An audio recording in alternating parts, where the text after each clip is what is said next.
मान लीजिए आपके 10 कंपनीज है जिनमें से एक कंपनी सिर्फ एक कंपनी का कुल संपत्ति इतना है कि किसी एक देश की कुल जीडीपी से यानी कि एक देश की पूरी इकोनॉमी से भी ज्यादा हो, तो आप उस देश के बारे में क्या सोचेंगे? कौन सा वो देश है जिसकी इकोनॉमी इतनी है कि हमारे एक कंपनी उससे ज्यादा मूल्य की हो? जय हिंद मित्रों, क्रेजी कबूतर के आज के इस नए एडिशन पर आपका हृदय से स्वागत है। मित्रों, हम बात कर रहे हैं टाटा ग्रुप के एक कंपनी टाटा कंसल्टेंसी सर्विसेज के बारे में, और वह देश जिसकी इकोनॉमी को टाटा की इस कंपनी ने टक्कर दे दी है वह देश है पाकिस्तान। जी हाँ, वही पाकिस्तान जो आए दिन भारत को नीचा दिखाने की कोशिश में लगा रहता है, जिसको अपने देश की जनता की कुछ भी फिक्र नहीं हो, पर आए दिन वह किसी न किसी देश को बम से उड़ाने की धमकी देता रहता है।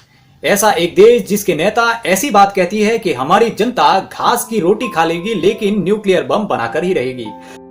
पिछले साल पाकिस्तान में आटे की भारी किल्लत हमें देखने को मिली।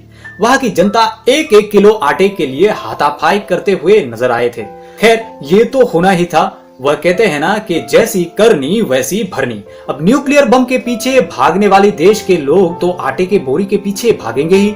चलिए अब विषय पर वापस आते हैं।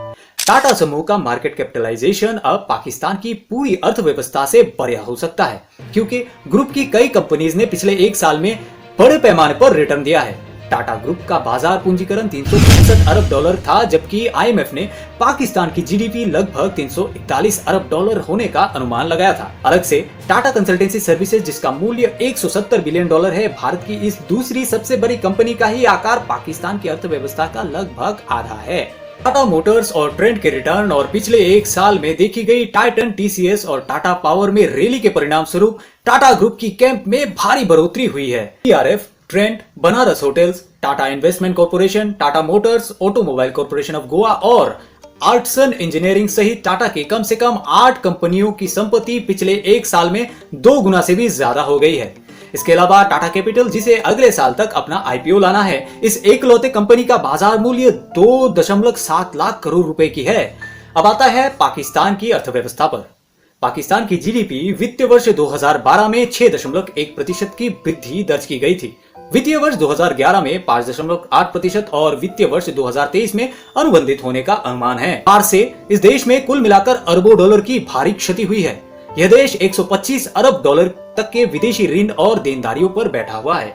पाकिस्तान जुलाई से शुरू होने वाले 25 अरब डॉलर की विदेशी ऋण भुगतान को पूरा करने की कोशिश में भी लगा हुआ है। अंतर्राष्ट्रीय मुद्रा कोष आईएमएफ से इसका 3 अरब डॉलर का कार्यक्रम भी मार्च में समाप्त हो रहा है, जबकि इसका विदेशी मुद्रा भंडार मात्र 8 अरब डॉलर तक ही रह गया है। लगातार चल रही अस्थिरता, अफगानिस्तान से बिगड़ते रिश्ते और हालिया चुनाव के बाद उत्पन्न परिस्थितियों को देखते हुए पाकिस्तान की अर्थव्यवस्था के जल्द से जल्द सुधरने के आसार कम ही दिखाई दे रहे हैं।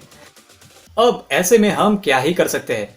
हाँ, हम ज्यादा से ज्यादा रतन टाटा जी को रिक्वेस्ट ही कर सकते हैं कि थोड़ा सा पैसा टाटा ग्रुप से लेकर पाकिस्तान की झोली में डाल दीजिए ताकि उसका भी कुछ भला हो जाए। लेकिन हम वो भी नहीं कर सकते, क्योंकि हम भली भांति जानते हैं कि खैरात में मिली हुई इस पैसे का पाकिस्तान उल्टा हमारे ही खिलाफ इस्तेमाल करेगा। वीडियो अच्छा लगा हो तो इसे लाइक, शेयर और हमारे चैनल क्रेजी कबूतर को सब्सक्राइब करना बिल्कुल मत भूलिएगा। तो आज के लिए विदा लेते हैं मित्रों। आप खुश रहिए, हमारा देश भी खुश रहेगा। जय हिंद।